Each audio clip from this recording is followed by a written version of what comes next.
So I just registered for my first half marathon after I don't know how many years. My last big running year was 2019, and I've ran some races since then. I ran one in 2020. But anyway, and this is after going through like a huge, God, I've been like processing this for so long. Just going back and forth, but I had this huge revelation this morning, and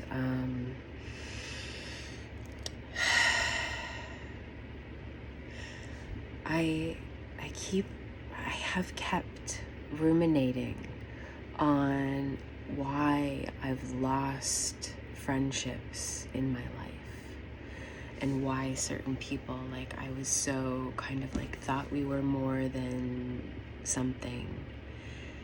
And like even as I'm bringing this up and talking about this, like I'm having more memories come back to me of just like reinforcing how I was and have always been, except for like very small bits in my life, I've always been the fat friend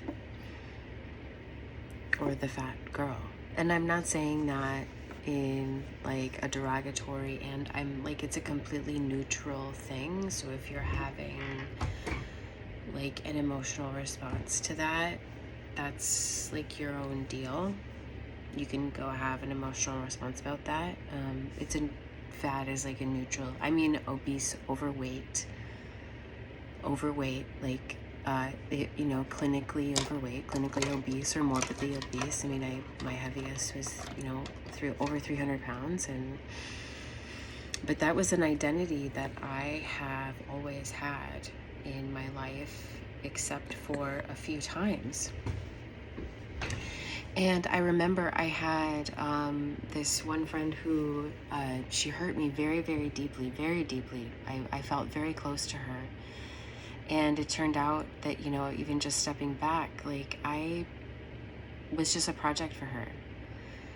She felt like she was mentoring me or training me or helping me get healthy or helping me get have a healthier body, because she was so focused on the body and so focused on the body and what she looked like. And I was like, I'm not like that. But being her friend turned me into that. And I all of a sudden, it wasn't that I wasn't insecure before, but I got really fucking insecure after being her friend. And even my husband was like, yeah, you changed definitely after that. But even looking at it now, like I hadn't talked to her for years, and then she had messaged me out of the blue on a picture on Instagram. She doesn't follow me. He wasn't my friend. Like we weren't followed, we weren't even connected online. And then she commented it on a picture, and she had done this, throughout the years. And I never stood up to her and said, it hurts me every time you reach out to me, because it takes me so long. Took me so long to fucking get over you as a best friend who I felt very betrayed by. To her, I was just the fat girl. I was just a project. And I remember she reached out to me after I had gone from like the last bit of my weight down to like 158, 160. I got to like 158, and then I went right back up to like 164. But anyway,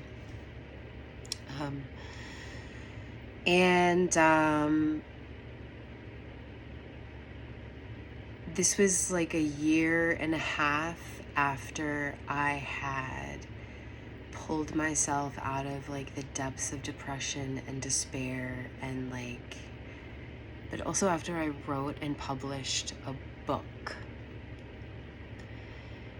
And the only thing that was commented on was Oh, you look healthy. You look so much healthier. Look what God did. You're so much healthier. And just like bypassed my entire like fucking humanity.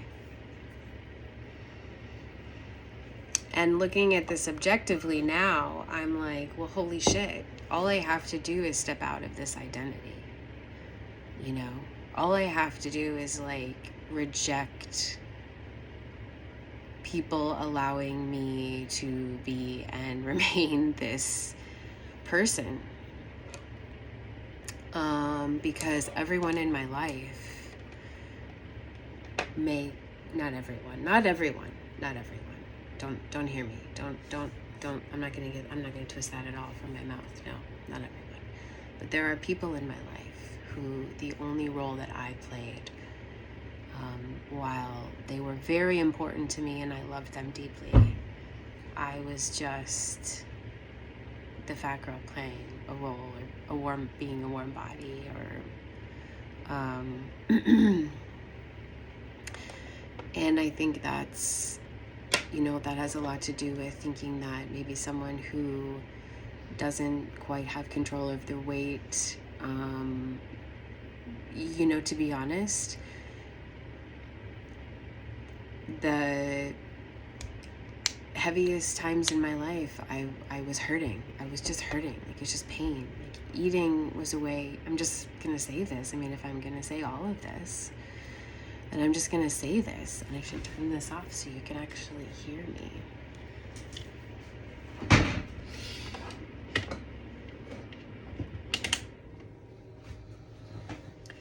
Because if anybody, there's so many videos on YouTube that I've watched that have changed my life, and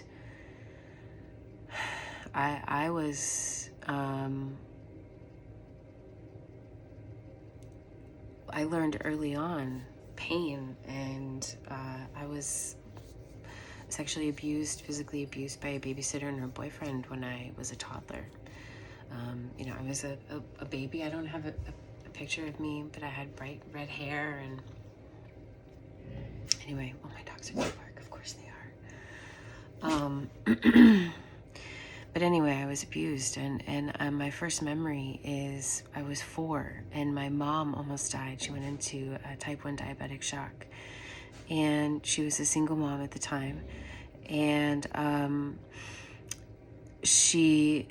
I remember being at my great-grandma's house. It was the weekend of my 4th birthday, and my mom almost, we were worried about her dying, and I remember the cookies. There were snickerdoodles in the cookie jar, and I couldn't not eat all of the cookies. And it was almost like, now that I'm thinking about it and now that I'm saying this out loud, it was almost like my brain, instead of processing the pain of thinking about my mom and the potential of her dying and like all of that, it was easier for me to click over and kind of like leave my body and leave my situation, and focus on eating all the fucking cookies in the cookie jar at 4 years old. And that's how I protected myself, and that's how I loved myself, and that's how I quote unquote kept myself safe. So much so that, now I'm 45 and I've gone through another, and here's the thing. I don't need to tell anyone my story to make it valid. My story is valid because it's valid. And the reason that I'm now realizing that nobody gives a fuck about my story and about me getting healthy and me like overcoming binge eating and like writing a book about it is because I no longer played the role of the fat girl in their life. Which just meant that I meant nothing to them except this category, which meant the fact that nobody took enough time to like actually get to know me, because they only saw what was on the outside and not what was on the inside. And I remember, the only time anyone ever commented anything to my face that I ever heard Otherwise, it was just Snickers behind my back. And I did hear a few things when I was in school because I was always the fat kid. And back in the 80s and 90s, there was only one or two. There was the fat girl and there was the fat boy. And I was always a fat girl. And every year I got heavier. But what you don't know is that every year my life got more and more traumatic and more complex because of what happened and who was raising me and how unsafe I felt and how I felt that I had to continue to protect myself and not feel all of the emotions that I was feeling as a child, and also not having parents or guardians or teachers or aunts or uncles or anyone in my life. I was completely alone to talk to me and to help me as a child. I was just left alone to fend for myself, and I'm not boo-hooing it. That was just my generation. I was born in 1981. Fuck. Both of my parents worked and we were still poor. And my stepdad, you know, my real dad left when I was a baby. So my mom was a single mom until she got pregnant with my brother. And then she married my stepdad, who turned out to be a pathological, lying, malignant narcissist. She eventually divorced in 2021. But if you Google him online, you can see that the relationship that he was having with the other woman, as he himself states, started in August of 2018. And he then had a car accident in September of 2018. Almost died. Didn't die. And still continued to have a relationship with this woman while my mother was nursing him back to health. And I don't say this shit online because I'm not a fucking cunt. But I want to be. And I say it in my mind, and I say it here, and I shouldn't, but I'm probably not going to publish this anyway. It's probably just going to get deleted.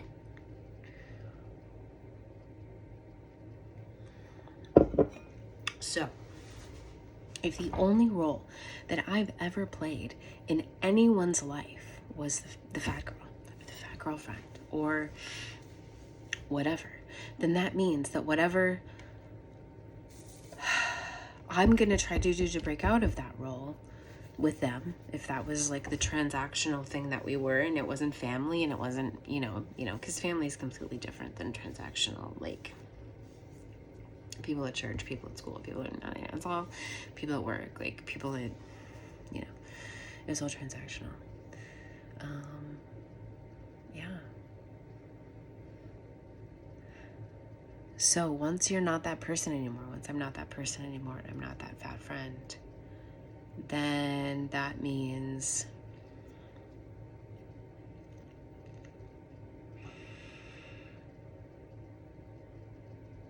that they're gonna have to like me or hate me with what they get, with who they get.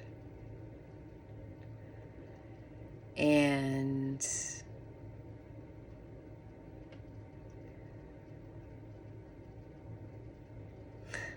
I mean, I guess I just get to be who I am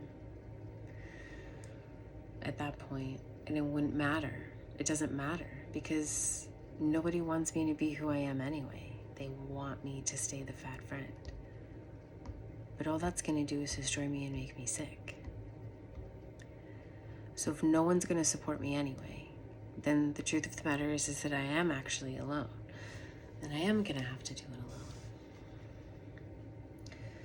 Well, then I may as well just do it for myself and have fun while I'm doing it.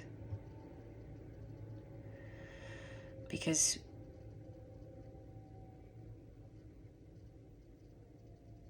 I see someone who has struggled. If you see weight, I don't see weakness. I see someone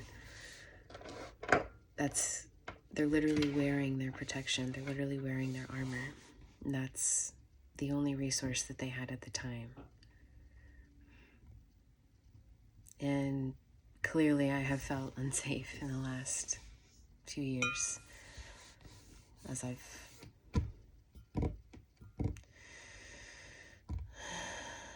well, yeah, I'm back up to 200, and I haven't hit 200 since 2018, and that was 8 years ago, and I'm 45, so it's birthday month, it's March 1st.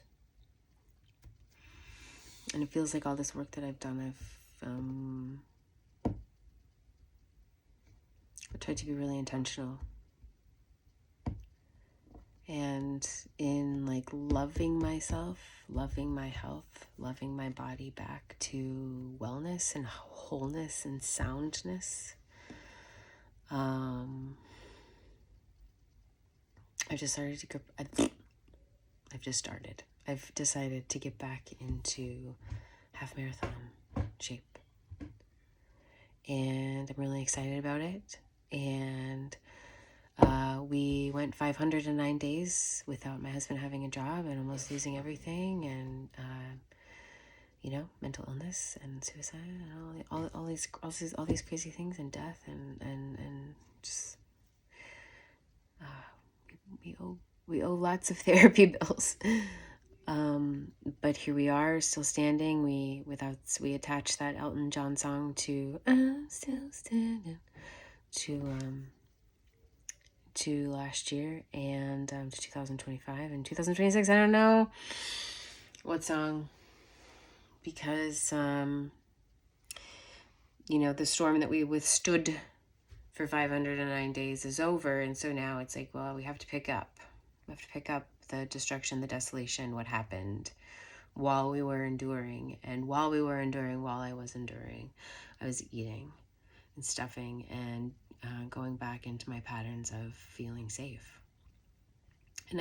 And despite my effort, because I did actually, through that, I did work out every other day for 6 weeks, every other day, up until last week when Brenda got sick. And it was just like, well, I either have my energy to do my workout, or I have energy to take care of Brenna, and she has influenza B, which means we're right on the threshold of going into the ICU and needing to get on high flow oxygen and blah, blah, blah, blah, blah, because that's my life as her mother.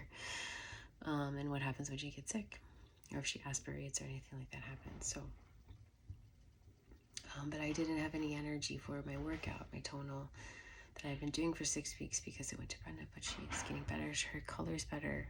She's recovering. So, but I think she's coming. But so I'm no longer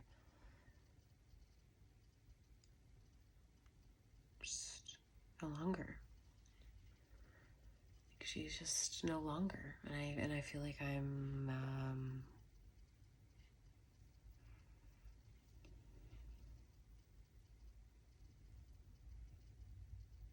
now that I can see it, now that I can see her, now that I can see it is what it is, it was what it was, is true. And I was just playing a role, and I was just playing a role.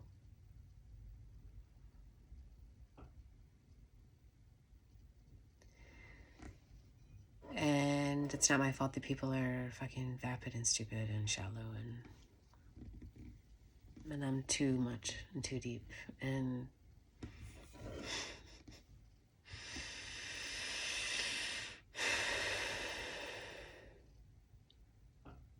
competition.